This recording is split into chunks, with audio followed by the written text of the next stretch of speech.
Terima kasih Bapa atas segala kemurahan kebaikan-Mu, bahkan anugerah-Mu yang Kau masih nyatakan dalam kehidupan kami. Kalau pagi hari ini kami boleh membuka mata kami dari tempat peristirahatan kami sepanjang malam hari, kami tahu ini hari yang Kau jadikan bagi kami sekalian.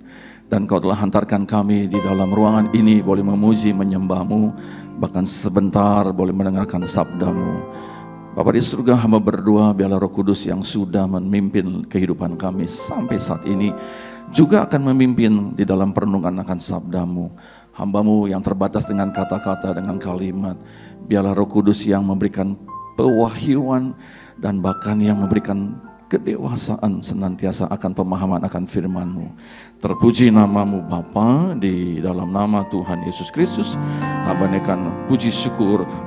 Haleluya. Dan kita semua bersama berkata amin. Berikan kemuliaan lagi sekali kepada Tuhan. Silakan duduk Bapak Ibu. Shalom dan selamat pagi. Selamat beribadah di dalam kasih Tuhan Yesus Kristus. Demikian juga Bapak Ibu yang mengikuti ibadah secara online. Kiranya Bapak Ibu juga boleh menikmati hadirat Tuhan dalam puji-pujian tadi dan penyembahan. Mari pagi hari ini dengan cepat saya ingin bagikan sesuatu hal yang Tuhan taruh dalam hati saya. Saya berdoa, banyak tema yang saya dapatkan, tetapi hal ini saya bagikan.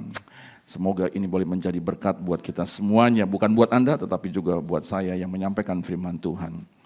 Iman yang mengubah kehidupan. Katakan iman yang mengubah kehidupan. Bapak Ibu, saya percaya setiap Anda yang hadir pagi hari ini mau melihat kehidupan yang berubah. Kalau setuju katakan amin. Dan tentunya kita berubah dalam sesuatu hal yang positif, bukan yang negatif.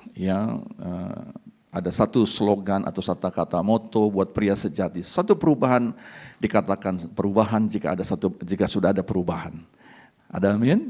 Nah Bapak Ibu, tentunya banyak hal yang bisa kita pelajari bagaimana kita bisa mengalami kehidupan yang berubah.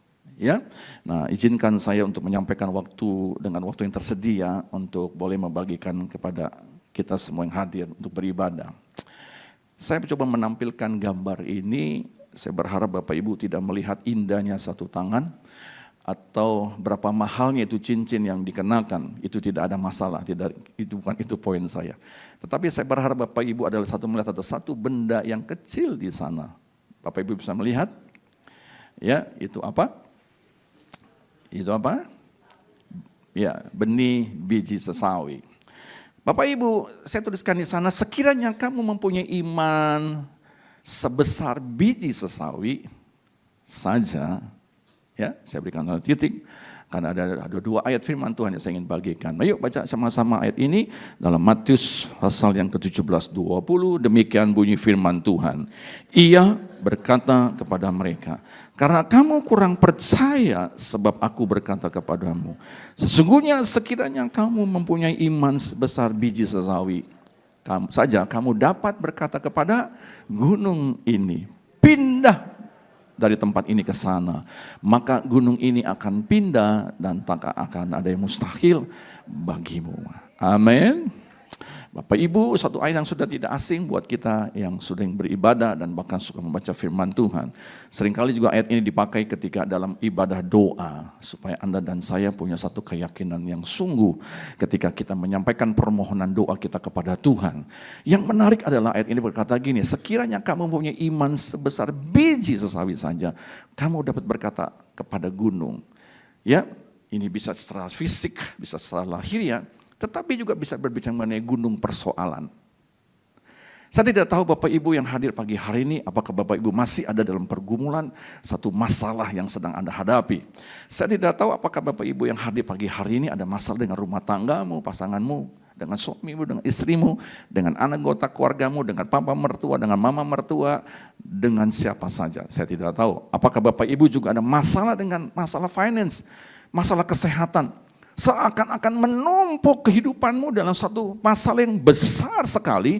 Dan Anda mengatakan bahwa impossible. Ini bisa terselesaikan dalam kehidupan saya. Dengar pagi hari ini Bapak Ibu. Saya berharap Bapak Ibu yang hadir pagi hari ini yang beribadah, kalau punya masalah jangan suka dibiarkan sehingga menumpuk dalam kehidupan saudara. Belajar ketika ada masalah, segera selesaikan. Jangan di-ignoring, jangan diignorkan, jangan diabaikan, lalu Anda berkata, biarlah terjadi sesuai dengan waktu yang berjalan. Ya, Anda buying time, Anda membuang waktu dengan maksud supaya biarlah waktu itu yang akan menyelesaikan. Bapak Ibu, saya tidak menyalahkan bahwa itu salah statement itu, tetapi alangkah baiknya jika Bapak Ibu ada masalah, segera tuntaskan masalah itu. Ketika ingin melihat hasilnya, tentu kita akan melihat waktunya yang akan membuktikannya. Betul ya? Seringkali saya melihat suami istri itu terjadi perceraian, perpisahan dalam rumah tangga. Kenapa? Karena mereka seringkali suka mengabaikan, suka mengignorkan yang namanya persoalan dalam kehidupan mereka. Ya udahlah, biarinin aja papamu seperti itu. Biarin aja mamamu seperti itu. Ya, permisi bicara Bapak Ibu. Belakangan hari ini banyak terjadi yang KDRT, kekerasan dalam rumah tangga. Saya percaya Bapak Ibu sudah terima beberapa video-video melalui medsos. Dan ini terjadi juga kepada yang namanya keluarga-keluarga Kristen. Bahkan tidak salah juga ada pendeta yang mengalami itu. Bapak Ibu, permisi lagi sekali, pendeta itu juga manusia. Ada amin. Tetap Anda harus tetap menghormati yang namanya para rohaniawan, para pemimpin rohani, terlepas daripada segala kekurangan. Tetapi saya ingin sampaikan begini, saya melihat, saya mempelajari dalam konseling-konseling yang Tuhan percayakan kepada saya. Persoalannya kenapa? Karena persoalan yang kecil dibiarkan, akhirnya membesar. Dan ketika membesar itu seperti gunung yang penuh dengan lahar, boom, langsung meledak. Dan ketika sudah meledak, sulit untuk dikendalikan. Dan celakanya kemudian Anda datang kepada pendeta, Anda datang kepada pemimpin gereja, Anda minta untuk diselesaikan masalahnya. Betul enggak? Bapak Ibu dengar baik-baik. Bisa nggak diselesaikan? Saya percaya sesuai dengan firman Tuhan ini.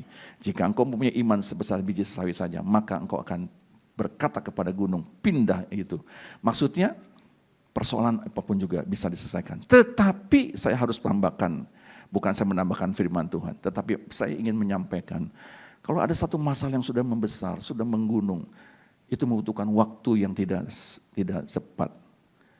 Dan juga kadang-kadang harus ada biaya yang harus kita tanggung. Bukan semata-mata biaya bicara uang, tapi bicara soal pengorbanan yang harus dilakukan. Bapak Ibu, dalam kasih Tuhan saya sampaikan, ayo jangan biarkan persoalanmu menggunung. Ya, jangan pakai ayat ini.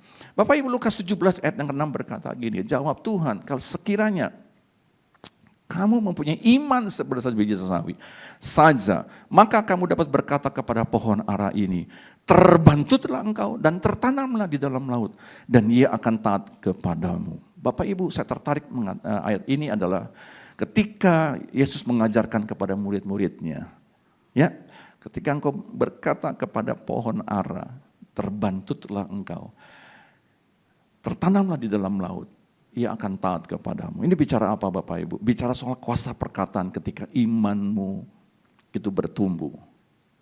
Ya, Bapak Ibu, ada orang mengatakan gini, kalau Anda sudah penuh Roh Kudus, Anda sudah bisa menyembah Tuhan dalam roh dan kebenaran. Ada urapan dalam hidupmu karena Roh Kudus berkarya dalam hatimu dan menguasai hidupmu. Hati-hati dalam berucap berkata-kata. Jangan sembarangan mengucap kata-kata. Betul ya? Saya seringkali mengatakan gini, karena perkataanmu itulah membuat seseorang itu tidak berubah. Dia apa nggak bisa akan berubah Pak, memang dari sononya begini. Dan tidak akan bisa berubah karena stubborn dan seterusnya. Saya beritahu, karena perkataanmu lah yang menjadikan orang itu tidak berubah. Karena perkataanmu itulah yang membuat dirimu tidak berubah. Tapi mari belajar kita Bapak Ibu. Kalau Anda punya iman sebesar biji sawi, hati-hati dengan dua ayat ini. Ya. Ibrani 11 ayat 1 sampai 3 mengajarkan arti iman, sederhana aja sebagai tambahan buat pagi hari ini kita belajar. Ibrani 11 1 sampai 3, iman adalah dasar dari segala sesuatu yang kita harapkan dan bukti dari segala sesuatu yang kita tidak lihat. Katakan dasar dari segala sesuatu. Harap apa yang kita harapkan? Katakan apa yang kita harapkan dan bukti dari segala sesuatu. Jadi Bapak Ibu jangan main-main dengan pemahaman iman ya. Saya tidak akan bahas terlalu dalam di sini. Saya percaya Bapak Ibu sudah pernah belajar dan mengerti. Tapi saya ingin sekedar mengingatkan untuk saya berbicara mengenai iman yang mengubah kehidupan. Bukan karena pinternya, bukan karena titelnya, bukan karena kita punya kolega yang besar, yang orang-orang yang punya pejabat, punya kedudukan yang baik di negara ini. Tetapi juga, Bapak Ibu dengar baik-baik, iman itu bisa menentukan juga untuk mengubah kehidupan kita. Ya. Pada akhir zaman ini banyak segala sesuatu yang orang katakan, wah rasanya semakin hari semakin kehidupan semakin banyak kesulitan, banyak tantangan. Itu realitasnya toh. Betul ya? Enggak mudah tentunya Bapak Ibu. Nah, bagaimana kita mengantisipasi, bagaimana kita menghadapinya supaya kita tetap bisa berubah seturut dengan rencana kehendak Tuhan. Kita harus belajar dalam Ibrani 11 ayat yang 1 sampai dengan ketiga. Sebab oleh imanlah telah diberikan kesaksian kepada nenek moyang kita. Karena iman kita mengerti bahwa alam semesta telah dijadikan oleh firman Allah. Sehingga apa yang kita lihat telah terjadi dari apa yang tidak dapat kita lihat. Bapak Ibu, segala apa yang ada di muka bumi ini boleh kita bisa pelajari. Ada ahli-ahlinya yang bisa mempelajari. Tetapi kalau kita mau jujur, kalau kita mau kejar pertanyaan-pertanyaan kepada mereka tentang hal apa yang ada di dalam dunia ini, akhirnya mereka mengatakan ini, karena Tuhan juga yang menciptakannya. Betul ya? Semuanya apa yang ada di sini adalah karena ciptaan Tuhan, karena kehendak Tuhan. Makanya Paulus berkata begini, perhatikan baik-baik Bapak Ibu. Rom 1 ayat 16-17. Sebab aku mempunyai keyakinan yang kokoh dalam Injil. Karena Injil adalah kekuatan Allah yang menyelamatkan setiap orang yang percaya. Pertama-tama orang Yahudi, tetapi juga orang Yunani. Sebab di dalamnya nyata kebenaran Allah yang bertolak dari iman dan memimpin kepada iman. Sebab ada tertulis, sama-sama kita baca, 2, 3. Orang benar akan hidup oleh iman. Puji Tuhan. Bapak Ibu, Paulus mengingatkan kembali kepada Anda dan saya. Orang benar akan hidup oleh iman. Bapak Ibu, apa maksudnya? Maksudnya adalah orang benar itu hidup oleh iman. Artinya adalah iman sangat menentukan. Hal yang pertama, langkah orang untuk menjadi orang benar. Siapa yang hadir pagi ini, Anda sadar bahwa Anda sudah menjadi orang benar di hadapan Tuhan. Siapa yang kira-kira nyaris jadi orang benar? Siapa kira-kira masih mengatakan saya belum jadi orang benar, Pak? Dan siapa yang datang pagi hari ini ketinggalan tangannya di rumah? Bapak Ibu angkat tangan bukan untuk saya, Bapak Ibu angkat tangan untuk menyatakan bahwa Pak, saya mengerti akan firman Tuhan. Pak, saya sadar-sadarnya apa yang firman Tuhan katakan, itulah saya. Bapak Ibu, ini kan pengajaran dasar dalam kekristenan. Iman sangat menentukan langkah orang untuk menjadi orang benar. Bapak Ibu, bagaimana kita bisa menjadi orang benar? Saya tidak bicara soal perbuatan Anda orang benar. Saya ingin berbicara mengenai status dan kondisi kita. Status kita ini setelah di dalam Kristus Yesus, sebelumnya kita belum kenal Kristus, kita menjadi hamba dosa. Ya, karena kita keturunan Adam dan Hawa yang ketika diusir dari Taman Eden,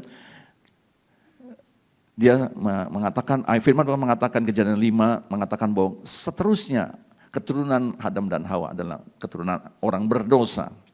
Setelah sampai kita kepada satu titik di mana kita dengar firman Tuhan, iman kita muncul. Dari mana datang iman? Dari pendengaran. Pendengaran apa? Pendengaran firman Tuhan. Ketika iman kita muncul, lalu kita percaya kepada namanya Yesus. Lalu Roh Kudus menjamah hati kita. Lalu kita tersungkur dan kita menyadari bahwa kita menjadi hamba dosa. Dan sudah banyak kehidupan dosa yang kita kerjakan. Lalu kita tersungkur dan kita minta ampun sama Tuhan. Sambil berdoa, Tuhan Yesus, saya minta ampun atas segala perbuatan jahat saya.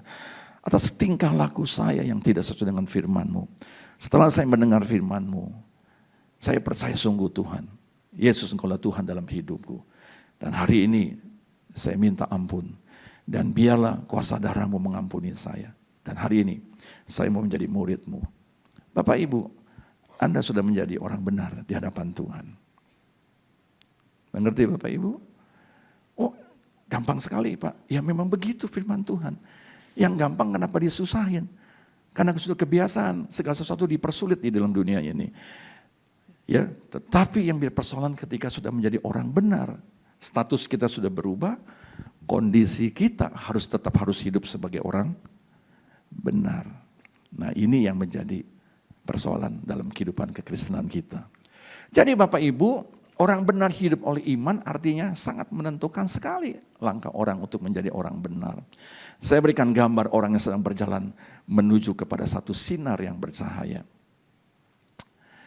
Ya, Bapak Ibu, status kita sudah berubah, kondisi kita belum. Oleh karena itu ada satu pujian mengatakan, jalan orang benar seperti, oh nggak ada yang tahu ya? Ini lagu Pentakostal lama, ini mesti tahu Bapak-Bapak. Pak Marsudi, Mbak Ibu pasti tahu ya. Jalan orang benar seperti cahaya terang, makin lama bercahaya sampai siang yang sempurna. Ini nggak ada yang tahu sama sekali. Kebangetan saudara. Ini lagu Pentakostal lama ini. Betul ya, memang bukan lagunya Betel, tapi ini lagu Pentakostal lama.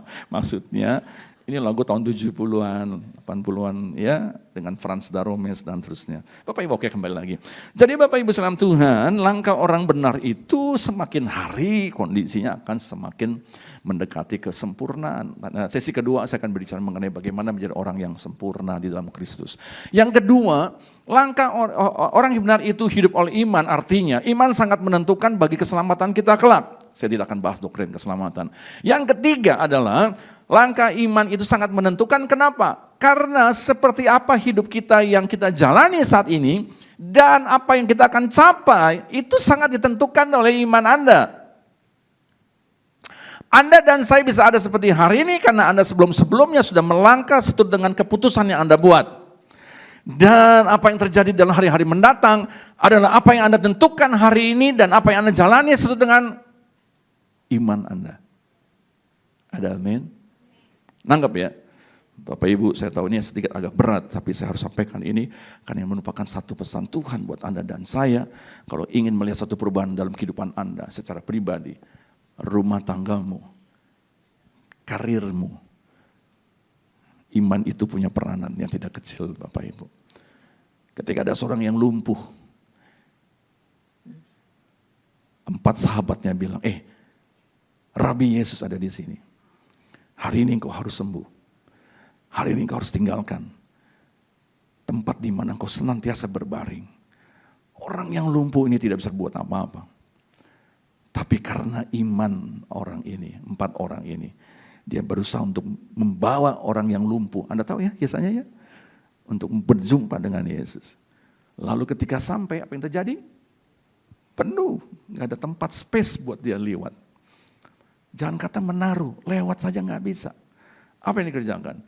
Dia panjat atap. Dia turunkan orang yang lumpuh. Persis di mana Yesus berada. Apa yang Yesus katakan? Apa? Karena Yesus melihat iman mereka. Maka terjadi perubahan dalam satu kehidupan orang yang lumpuh. Jangan main-main saudara. Dengan soal iman. Saya mau sampaikan begini. Dengan perkataan lain sederhana sekali. Iman merupakan satu tindakan percaya dan penyangkalan diri. Jadi kalau Bapak Ibu ingin menyempurnakan kata-kata ini. Dengan perkataan lain di mana orang tidak lagi mengandalkan hikmat atau kebijaksanaan dan kekuatannya sendiri, tetapi belajar melekatkan diri pada kuasa dan perkataan Allah yang dipercayai. Itu pemahamannya Bapak Ibu. Jadi ketika imanmu percaya akan pemeliharaan Tuhan semakin hari semakin kuat, maka akan melemahkan dan menaklukkan kekhawatiran yang ada dalam hidup kita. Amin. Kalau orang yang suka khawatir, kesimpulannya karena iman atas pemeliharaan Tuhan tidak kuat. Tapi kalau dia percaya akan pemeliharaan Tuhan yang sangat kuat dalam dirinya, ketika kekhawatiran datang, ketika kebimbangan datang, tapi karena iman yang kokoh, dia bisa membuat kekhawatiran itu tidak menguasai hati dan kehidupannya. Ada amin? Siapa sih yang gak khawatir? Siapa sih yang tidak takut melihat realitas kehidupan ini? Tetapi Paulus mengatakan, aku berjalan bukan karena dengan penglihatan semata-mata, tapi aku berjalan dengan iman. Dan Paulus mengalami sesuatu hal yang perubahan, nanti saya akan sampaikan di sana. Oke Bapak Ibu, dengan cepat saya ingin sampaikan, karena waktu membatasi saya saya diberikan waktu tinggal 10-15 menit lagi, saya berharap bisa sampaikan ini selesai. Yang pertama saya akan sampaikan ada 4 tokoh dalam Alkitab, yang mengalami perubahan dalam hidupnya karena iman yang dimiliki. Ya, saya tidak akan bahas terlalu dalam, tetapi saya singkatkan saja karena saya percaya Bapak Ibu sudah pernah belajar dari beberapa tokoh-tokoh ini. Oke. Yang pertama saya akan sampaikan, ini kenapa ya tidak jalan? Tolong multimedia mungkin freeze ini. Oke, yang pertama kita akan belajar yang namanya Yusuf. Bapak Ibu sudah tahu ya kehidupan Yusuf. Siapa itu Yusuf? Ya, dia anak dari Yakub dengan 12 saudaranya, dan kita tahu bagaimana kehidupan Yusuf. Ya, Yusuf ini tetap teguh dalam iman. Apa yang diteguhkan dalam iman? Yaitu dia tetap memegang teguh pada janji Tuhan. Katakan janji Tuhan. Jadi Bapak Ibu yang hadir pagi hari ini yang beribadah, baik yang di rumah, Anda harus pegang yang namanya janji Tuhan.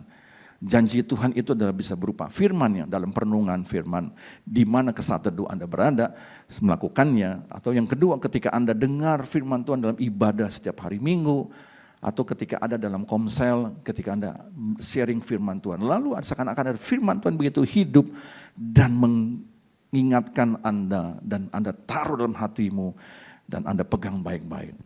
Bapak Ibu, Yusuf ini siapa? Yusuf ini adalah anak yang lahir ketika Yakub sudah usia lanjut. Sehingga dia anak menjadi kesayangan papa mamanya. Dia beda dengan kakak-kakaknya yang ada seringkali di luar rumah. Yusuf ada di dalam rumah. Dan Anda tahu suatu saat ketika dia disayangi oleh papa mamanya, saudara-saudaranya membenci dia. Betul ya? Dan kita tahu suatu hari dia bermimpi. Saudara tidur masih suka mimpi? Halo? Saya berdoa kalau saudara bermimpi, kalau ada pesan Tuhan, itu janji Tuhan juga ya. Oke. Kisah 2 mengatakan bahwa di akhir zaman katanya banyak orang-orang tua akan bermimpi. Bukan mimpi digigit ular, bukan mimpi lompat dari rumah, bukan saudara. Tapi Anda bermimpi dapat pesan Tuhan. Nah Bapak Ibu, Yusuf mengalami satu hari dia bermimpi, Anda sudah tahu kisahnya. Dia melihat ada banyak berkas gandum yang dipegang oleh dia dan kakak-kakaknya, kemudian berkas gandum tunduk, dan dia mengatakan kepada kakaknya dan papa mamanya, suatu hari kelak kalian akan tunduk kepada saya, dengan lugu dan kepolosannya. Saudaranya yang mendengar gitu benci banget, dia bilang ini anak sombong, belum apa-apa sudah sombong. Selang beberapa hari mimpi lagi. Mimpinya dia lihat ada bulan, matahari, bintang turun menyembah dia. Dia katakan lagi sekali, suatu hari kelak aku akan jadi pemimpin. Saudara saya semakin benci sama dia. Ini anak terlalu. Tapi dengar baik-baik, Yusuf punya tetap teguh dalam iman dan memegang janji Tuhan. Walaupun dia harus hadapi banyak pencobaan dan rintangan dalam hidupnya. Jadi Bapak Ibu, hati-hati ya dengan pengajaran mengatakan bahwa hidup dalam Tuhan nggak ada pencobaan, nggak ada masalah. Kalau menurut saya jangan ikutilah ajaran itu ya. Anda akan menjadi orang yang kecewa dan akan tinggalkan Tuhan. Bapak Ibu, karena Yusuf memberikan contoh kepada kita sekalian. Dia ada janji Tuhan. Tetapi dia untuk membuktikan akan janjinya Tuhan dan waktunya Tuhan, dia banyak mengalami pencobaan dan rintangan dalam hidupnya. Anda tahu kisahnya kan? Tiba-tiba ketika dia disuruh orang tuanya untuk pergi menemui saudara-saudaranya. Lalu saudara ketika lihat Yusuf, dia katakan begini, tukang mimpi datang. Kita lihat mimpinya, apa mimpinya itu akan jadi. Bapak Ibu, seringkali hal-hal yang menghambat terjadinya rencana dalam kehidupan kita. Bukan sekadar orang-orang yang di luar sana.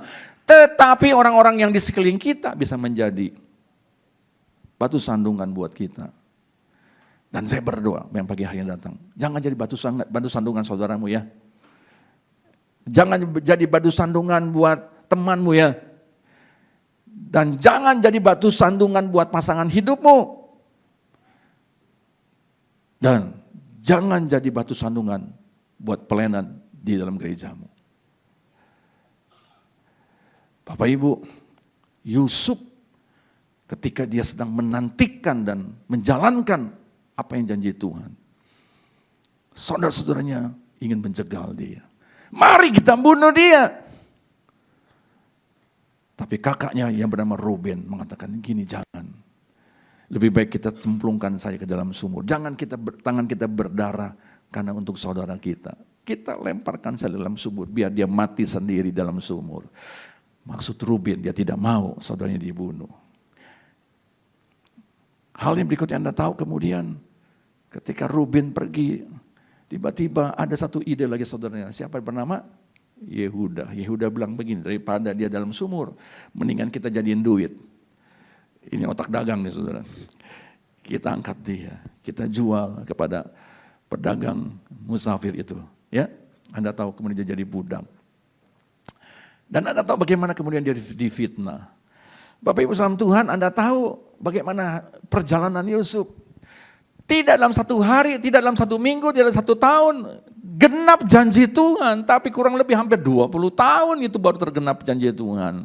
Saya mau tanya kepada Bapak Ibu yang hadir pagi hari ini, berapa lama janji Tuhan yang Anda sudah dengar? Dan seberapa jauh Anda sudah jalankan itu dengan memegang teguh dengan imanmu. Jangan jadi orang Kristen yang cengeng, jadi jangan orang Kristen yang bayi rohani. Tapi Anda harus belajar pegang, sebagaimana kata Yusuf, mempertahankan imannya. Dan Anda tahu bagaimana Tuhan senantiasa membuka jalan ketika dia menghadapi. Bapak Ibu jelas jadi orang Kristen ketika imanmu sebesar biji sawi. Anda bisa mengalami seperti bagaimana Yusuf ketika dia mengalami perubahan hidupnya. Dan kita tahu bagaimana kemudian dia, saudara? Dia berhasil. Walaupun dia harus masuk dalam penjara. Orang biasanya masuk penjara itu harus melalui pengadilan dan ditentukan berapa tahun dia harus di penjara. Tapi yang namanya Yusuf tidak pernah melewati proses itu. Dia langsung dipenjarakan oleh suaminya. Oleh suami dari istri Tante Potifar ini yang bernama Potifar tentunya ya. Dia masuk dan tidak tahu kapan keluar. Tapi karena pertolongan Tuhan akhirnya dia bisa menikmati janji Tuhan. Bapak Ibu kuncinya apa? Pegang teguh atas janji Tuhan. Ayo kalau Anda punya janji Tuhan, saya percaya Anda bisa berubah dan Anda akan mengalami perubahan. Kejadian 39 ayat 2, tetapi Tuhan menyertai Yusuf dikatakan di sana, sehingga ia menjadi seorang yang berhasil dalam pekerjaannya. Maka tinggallah ia di rumah tuannya orang Mesir itu. Bapak Ibu, itu yang pertama. Yang kedua kita belajar dari Daniel. Bapak Ibu tentu tahu siapa Daniel. Daniel adalah seorang anak muda yang menjadi teladan iman juga buat saudara dan saya. Yang berikutnya sifat dari Daniel apa? Dia punya kesetiaan, katakan kesetiaan. Dan dia punya kedisiplinan, katakan kedisiplinan. Di dalam dia beribadah kepada Tuhan, kepada Allahnya. Betul Bapak Ibu? Daniel memiliki karunia di mana dia bisa menafsirkan mimpi. Ini kelebihan dari Daniel. Para raja, mimpi-mimpi raja dia bisa terjemahkan, dia bisa jelaskan. Tetapi yang menarik adalah dia tidak pernah menjadi sombong. Dan kita tahu bagaimana Tuhan menyertai kehidupannya. Bapak Ibu ketika Daniel dia bekerja di istana, dia tidak pernah bermimpi dia akan menjadi salah satu petinggi di situ. Tetapi ada satu keputusan yang Daniel pernah lakukan ketika dia harus mempertahankan imannya. Ya, dia adalah orang yang percaya akan siapa? Kepada Allahnya. Walaupun ketika dia mempertahankan imannya, dia harus mengalami yang namanya hukuman. Karena dia melanggar perintah dari Raja Darius pada saat itu untuk menyembah kepada dewa ataupun kepada apapun juga. Tetapi Daniel tetap berdoa kepada Allahnya selama 3 kali sehari.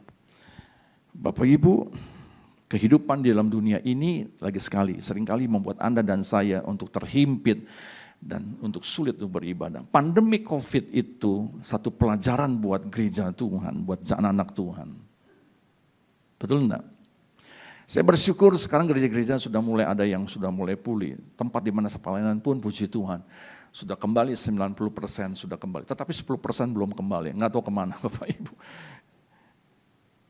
Saya bertemu dengan seorang hamba Tuhan nih yang juga saya kenal, dia mengatakan gini, Pak,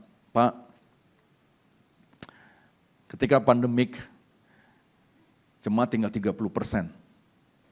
70% nggak tahu kemana. Apakah online, apa enggak tahu kemana. 30% Bapak Ibu. Ketika pandemik selesai, itu cuma 40-50%. 50% enggak tahu kemana. Apakah meninggal, apa enggak gitu. Karena dia jemaatnya banyak ya.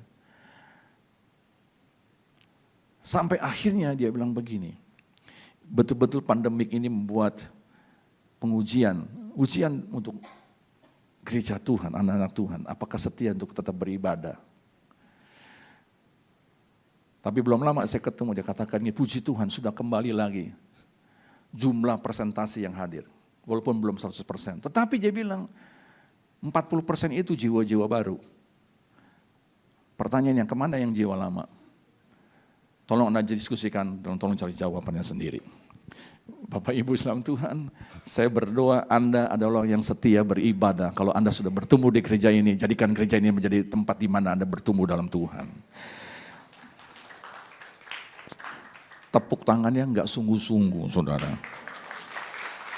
Puji nama Tuhan. Bapak Ibu, ada yang menarik adalah gimana Daniel ketika itu dia punya ambil keputusan bahwa dia berketetapan diri untuk tidak mau menajiskan dirinya. Di dalam dia melihat tangan penyertaan Tuhan. Dengan perkataan lain Bapak Ibu dengan baik-baik. Kalau Anda memiliki iman sebesar Zawi, kehidupanmu pun harus kamu nyatakan dengan nilai-nilai iman yang Anda yakini.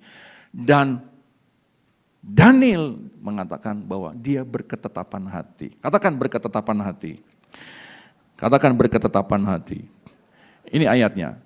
Daniel 1:8-9. Daniel berketetapan untuk tidak menajiskan dirinya dengan santapan raja dan dengan air anggur yang biasa diminum raja. Dimintanya kepada pemimpin pegawai istana itu supaya tidak untuk menajiskan dirinya. Maka Allah mengaruniakan kepada Daniel apa? Kasih dan sayang dari pemimpin pegawai istana itu. Bapak Ibu, jangan takut kekurangan kasih sayang ya. Mungkin orang-orang sekelilingmu tidak mengasihimu karena mereka punya sifat yang berbeda dengan Anda. Tetapi saya percaya Tuhan akan pakai orang-orang yang tidak Anda kenal untuk bisa mengasihi Anda dan bisa menggenapi akan setiap janji Tuhan. Jadi kuncinya Daniel mengalami perubahan kehidupan kenapa? Iman yang dia milikinya dinyatakan dengan ketekunan dan kedisiplinan dan dia tidak mau menajiskan dirinya dengan hal-hal yang membuat imannya tidak bisa bertumbuh.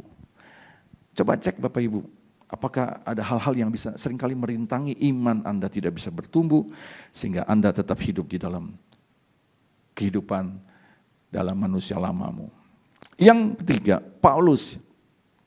Mari kita belajar siapa Paulus. Bapak Ibu tentu tahu, dia adalah seorang imam Yahudi yang memperoleh iman baru dan menjadi salah satu penginjil terbesar kalau Anda mempelajari dalam Alkitab. Ya, dalam Alkitab ini Anda lihat surat-suratan Paulus itu syarat dengan pengajaran yang dalam, beda dengan Petrus.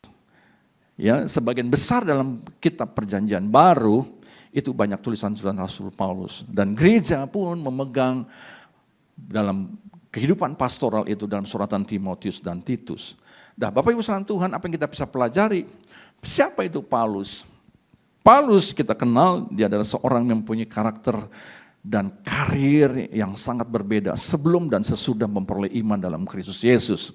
Betul ya, Bapak Ibu sudah tahu pertobatan Paulus yang bernama Saulus, saya tidak akan bahas di sana. Tapi saya ingin mengajak untuk kita Anda dan lihat bagaimana Saulus yang kemudian berubah menjadi Paulus. Dia berubah kehidupannya seturut dengan iman yang dia miliki.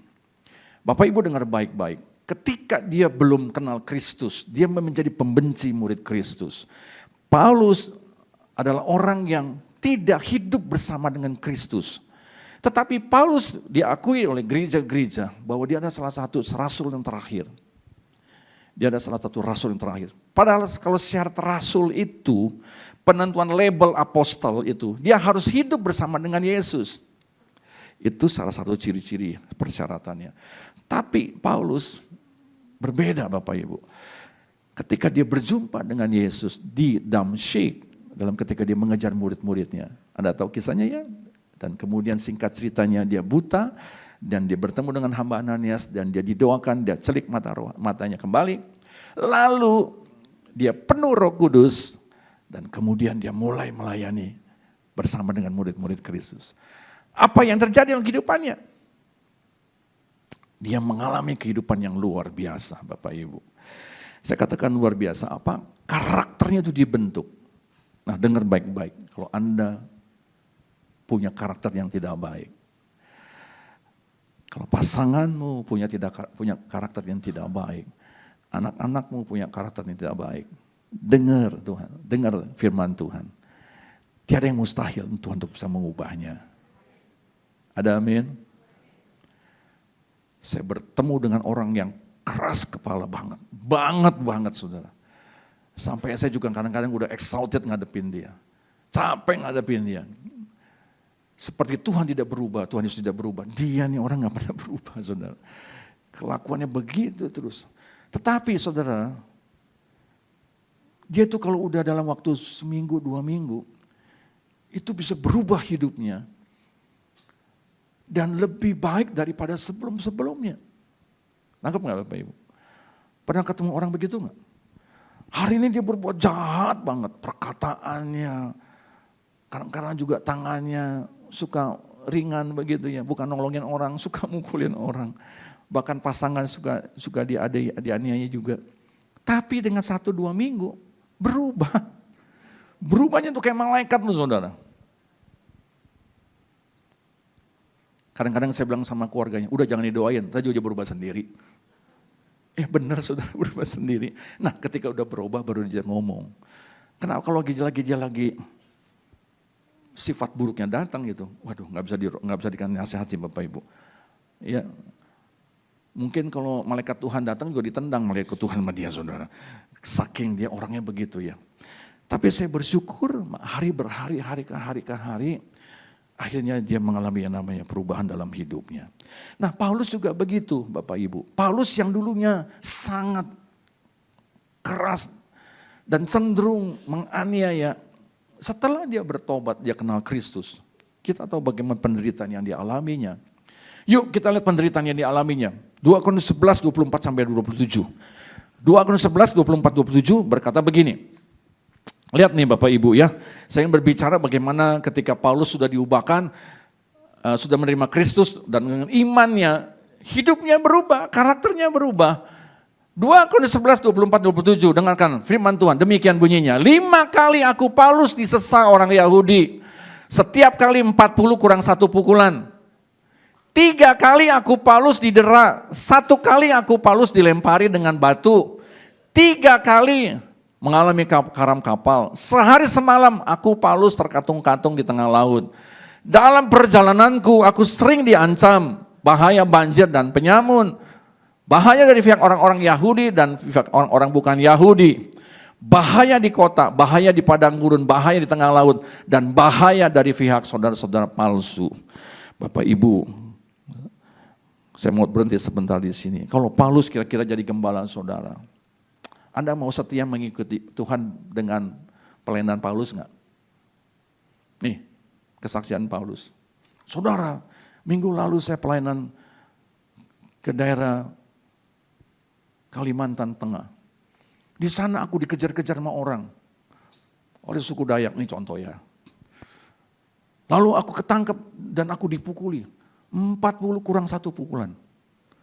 Lalu aku lari bebas, ketangkep lagi, aku didera lagi. Aku dilempari batu 3 kali. Kapalnya karam, nggak sampai ke tempat pelayanan.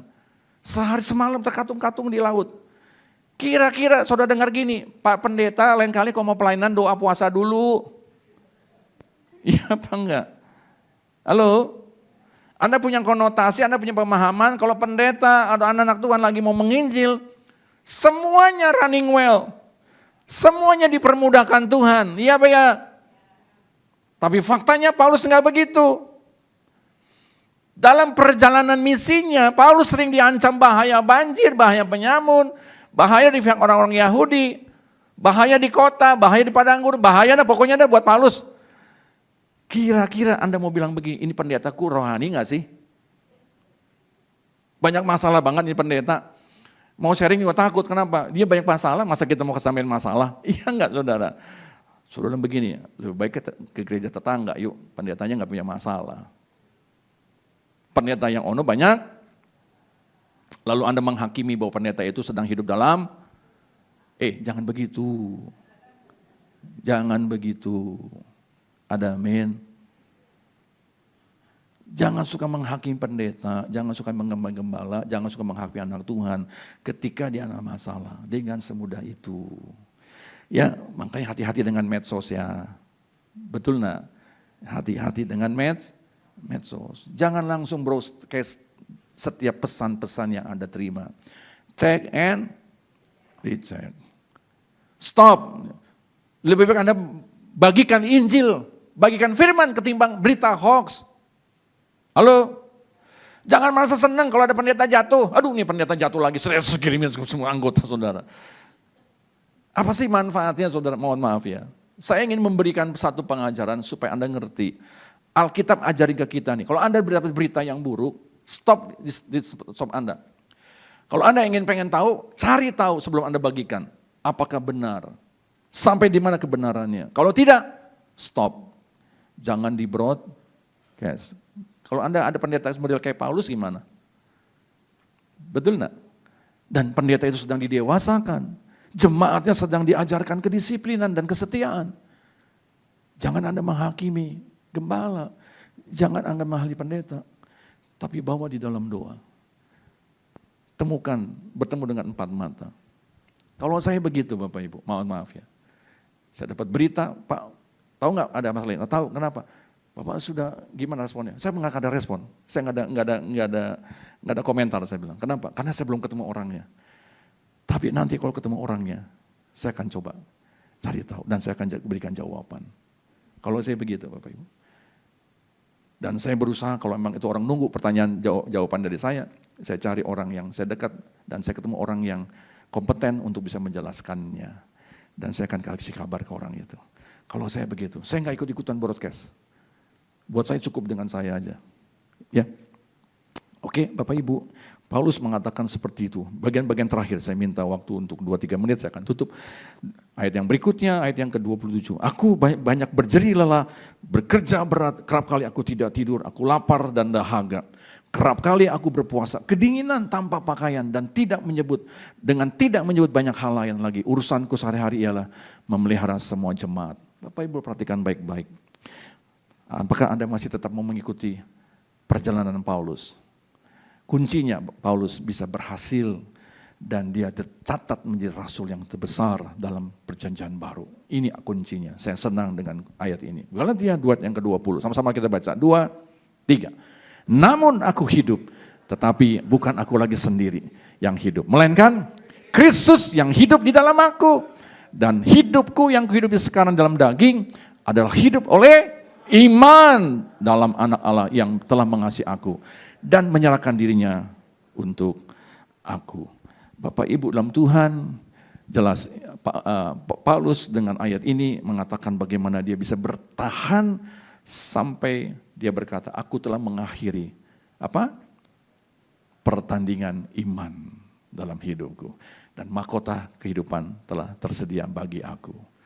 Itu Paulus. Dia bisa berubah karena dia mempertahankan imannya seturut dengan yang dia yakini. Bapak Ibu, karena waktu membatasi saya akan akhiri saja. Tolong bantu bagian ayat terakhir di dalam Kolose 1 ayat yang ke-23. Pemain musik saya undang maju ke depan. Mari kita akan akhiri. Kolose 1 ayat yang ke-23, tolong bisa pilihkan multimedia yang paling akhir dalam slide ini. Kolose 1:23, demikian bunyi firman Tuhan. Sama-sama kita baca. 2, 3. Sebab itu kamu harus bertekun dalam iman dan teguh dan tidak bergoncang, dan jangan mau digeser dari pengharapan Injil yang telah kamu dengar dan yang telah dikabarkan di seluruh alam di bawah langit, dan yang aku ini Paulus telah menjadi pelayannya. Saya berdoa Anda yang hadir pagi ini, ada orang yang telah diubahkan Tuhan dan akan berubah terus sehingga Anda bisa menjadi saksi dan mempermuliakan Tuhan. Tuhan Yesus memberkati kita semuanya. Mari saya undang kita bangkit berdiri. Kita angkat satu pujian, karya terbesar dalam hidupku.